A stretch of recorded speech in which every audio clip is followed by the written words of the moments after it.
देश की सबसे बड़ी अदालत सुप्रीम कोर्ट ने यूजीसी बिल पर स्टे लगा दिया है और ये इस वक्त की सबसे बड़ी खबर है। तो बिना कुछ भी एक सेकंड भी गवाए हमारे साथी उपेंद्र हैं जिन्होंने ये पूरी कार्रवाई देखी है।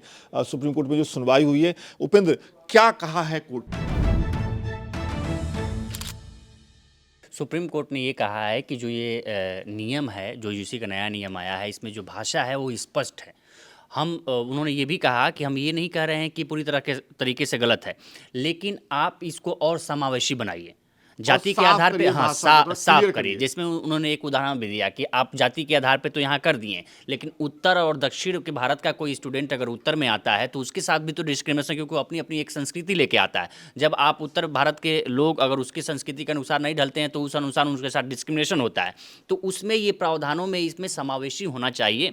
उन्होंने ये भी कहा कि जो विष्णु जैन थे, जो यूजीसी के विपक्ष में जो आए थे वो करने, उन्होंने कहा कि सर ये जो मूल भावना है 15 और 14 के खिलाफ, अनुच्छेद 14 और 15 के खिलाफ ये खिलाफ है। तो उन्होंने कहा कि मैं सवर्णों के जो अगड़ी जातियां हैं, सवर्णों की हैं, उनके साथ क्या होगा हम उस पर नहीं जाना चाहते हैं, लेकिन जिनके साथ भेदभाव होता है उनके साथ नियमों में स्पष्टता होनी चाहिए।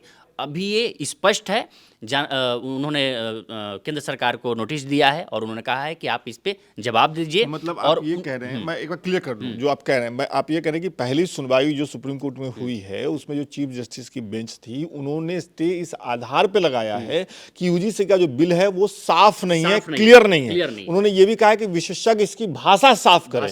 उसके मेरिट पर अभी ज्यादा बहस नहीं हुई। बिल्कुल नहीं, मेरिट पे बिल्कुल बहस नहीं हुई। चूंकि इंदिरा जयसिंह जो हैं, वो उनका कहना है, चूंकि वो रोहित वेमुला और एक और हैं उनके साथ भी उनसे एसोसिएट करके यहाँ आई थी, तो उन्होंने कहा कि ये चूंकि इंदिरा जयसिंह ने कहा था कि ये जो है 2012 के रूल से भी बहुत बेहतरीन है, लेकिन इसको और समावेशी बनाया जाना चाहिए जैसा सुप्रीम कोर्ट ने कहा है। तो इंदिरा जयसिंह भी इस हियरिंग में शामिल थी, लेकिन इंदिरा जयसिंह ने कहा कि जो पहले से मामला चल रहा है इसको अलग से आप न देखिए, उसी अपीलिंग के साथ आप जोड़ के उसको देखिए। तो सुप्रीम कोर्ट ने कहा कि नहीं, इसको हम अलग से देखेंगे, चूँकि कि हालांकि इन्होंने जस्टिस सूर्यकांत और जयमाल बागची दो पीठ थी, दो जजों की पीठ थी। अब ये अगली सुनवाई 19 मार्च को इसमें होगी, तब तक इस पर रोक लगा दी गई है कि ये जो 13 जनवरी से जो नया यूजीसी नियम लागू हुआ है वो लागू नहीं होगा, 2012 वाला ही प्रभावी होगा। क्योंकि इंदिरा जयसिंह ने कहा कि जब आप इस पर रोक लगा रहे हैं तो फिर 2012 वाला का क्या होगा, इतने दिन तक क्या करेंगे। तो उन्होंने कहा कि नहीं, 2012 प्रभावी होगा, वो पहला नियम प्रभावी होगा। जो उपेंद्र बता रहे हैं उसके हिसाब से कि आज सुप्रीम कोर्ट में जब इसकी सुनवाई हुई, जब पीठ के सामने वकीलों ने अपनी दलीलें रखी, उसके बाद पीठ ने यह कहा कि ये जो आदेश है नया वाला वो क्लियर नहीं है, उसकी भाषा साफ नहीं है, अस्पष्ट है। तो उन्होंने कहा कि विशेषज्ञ इसकी भाषा को ठीक करे। तो सबसे पहली बात कि अगली सुनवाई तक सुप्रीम कोर्ट ने इस पे स्टे लगा दिया है, ये क्लियर है। इसके मेरिट पे कोई उसने नहीं बोला है कि भाई ये गलत है या सही है। उन्होंने ये कहा है कि और समावेशी होना चाहिए। जैसे उन्होंने एक उदाहरण भी दिया कि मान लो कि दक्षिण भारत का कोई लड़का उत्तर भारत में उसके साथ डिस्क्रिमिनेशन होता है क्षेत्रीयता के आधार पर, तब क्या करेंगे आप। ये भी तो, क्योंकि वो अपनी संस्कृति लेके आ रहा है, तो इसमें कोई स्पष्टता नहीं है, तो इसको और स्पष्ट कीजिए। उन्होंने सुप्रीम कोर्ट ने ये भी कहा कि जो कास्ट के नाम के डिस्क्रिमिनेशन होता है, इस भाषा को और स्पष्ट कीजिए, क्योंकि हमको अगड़ी जातियों की तरफ से क्या शिकायतें आ रही है हमको उसके लेना देना नहीं है, लेकिन जिनके साथ डिस्क्रिमिनेशन हो रहा है उनकी भाषा तो स्पष्ट होनी चाहिए कि भाई इनके साथ डिस्क्रिमिनेशन हो रहा है, उसको और समावेशी बनाइए। तो इस सुनवाई में यूजीसी के तरफ से जो काउंसलर पेश हुए, जो वकील पेश हुए, क्या उन्होंने कोई दलील रखी? नहीं, यूजीसी की तरफ से उन्होंने ये कहा कि ये प्रभावी है, पहले से 2012 से अच्छा प्रभावी है।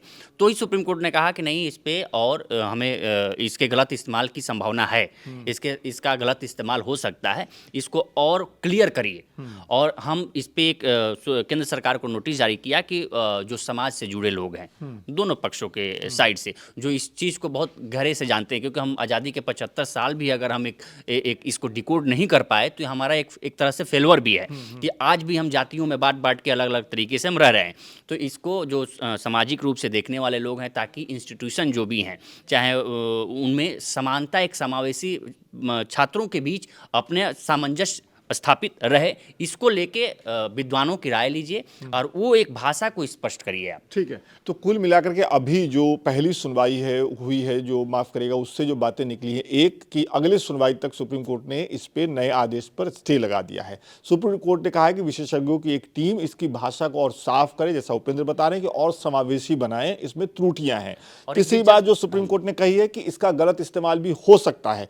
चौथी बात कि नए कानून के मेरिट पर बहुत बहस नहीं हुई है पहली सुनवाई में, अब शायद दूसरी सुनवाई में इस पर बातचीत होगी। उपेंद्र, आप क्या कहें? और सबसे बड़ा दिलचस्प विकास ये है कि जो यूजीसी का नियम आया, नया नियम 13 जनवरी से जो लागू हुआ, उसमें सुप्रीम कोर्ट का भी इन्वॉल्वमेंट था। सुप्रीम कोर्ट के देख रेख में ये नियम बना था। खुद इंदिरा जयसिंह ने ये बात बोली थी कि जो ये नियम बना है वो सुप्रीम कोर्ट के देख रेख में हो रहा था। लेकिन आज देखिए वही सुप्रीम कोर्ट कह रहा है कि भाषा स्पष्ट नहीं है। ये अपने आप में और बड़ा अजीब है कि संसदीय कमेटी इन्वॉल्व होती है, सुप्रीम कोर्ट के लोग इन्वॉल्व होते हैं, पहले कानून बनता है, फिर कहा जाता है इस कानून की भाषा विशेषज्ञ ठीक करें। एक ही बार में भाषा ठीक हो जाती है। आप सोचिए कि ये 2 महीने के अंदर ये दूसरी बार सुप्रीम कोर्ट के साथ हो रहा है। अरावली पर्वत पे, माला पे यही सुप्रीम कोर्ट अपने फैसला दिया, अब फिर सुप्रीम कोर्ट बदल गया।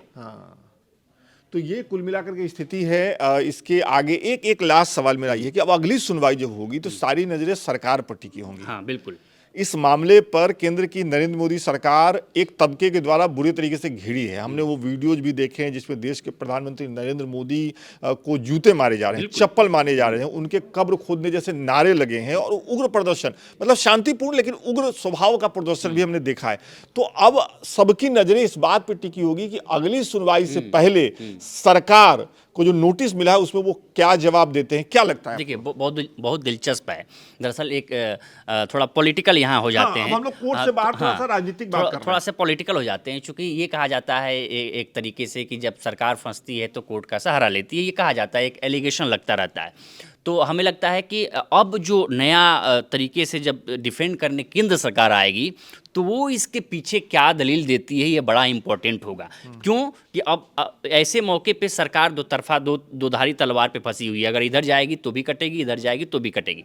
जो हम लोग कल एनालिसिस कर रहे थे कि अब चूंकि सरकार को ये समझ में आने लगा है, केंद्र सरकार को, कि अगर सत्ता में बने रहना है तो जो विपक्ष मुद्दे उठा रहे हैं, ओबीसी, एससी, एसटी, संविधान के मुद्दे को लेके, तो ये चूंकि संदेश लोगों तक जा रहा है, तो सरकार ये सोच रही है कि हम अब पिछड़ी जातियों को साथ लेके हम नहीं चलेंगे तो अगली बार सत्ता में नहीं लौटेंगे। इसीलिए दिलचस्प होता है कि जो 19 मार्च को जब केंद्र सरकार की तरफ से कोई दलील पेश की जाएगी, उसमें क्या केंद्र सरकार कहती है कि ये सही है, किस आधार पे सही है, सुधार वो पेश करते हैं और क्या सुधार करते हैं, ये बहुत दिलचस्प होगा। चलिए, तो ये लोकमत हिंदी पर बने रहिए। हमने इस मसले पर ग्राउंड रिपोर्टिंग भी की है, हम इस पर इंटरव्यूज भी करने वाले हैं, हम इंटरव्यूज कर चुके हैं और आज सुप्रीम कोर्ट से जो फैसला आया वो हमने आपको बताया है। विकास, ये इसमें सबसे बड़ी दुविधा ये होगी कि जो सवर्ण समाज के विधायक और सांसद हैं जो इसके खिलाफ कुछ नहीं बोल रहे थे, सुप्रीम कोर्ट के स्टे के बाद अब उनके साथ क्या वहां के लोग करते हैं, ये बड़ा दिलचस्प। ये सोशल मीडिया पे घेराव तो चल ही रहा है, अब जमीन पे कितना कुछ होता है वो देखते हैं। लोकमत हिंदी के साथ बने रहिए। बाकी खबरों के लिए भी बहुत बहुत शुक्रिया।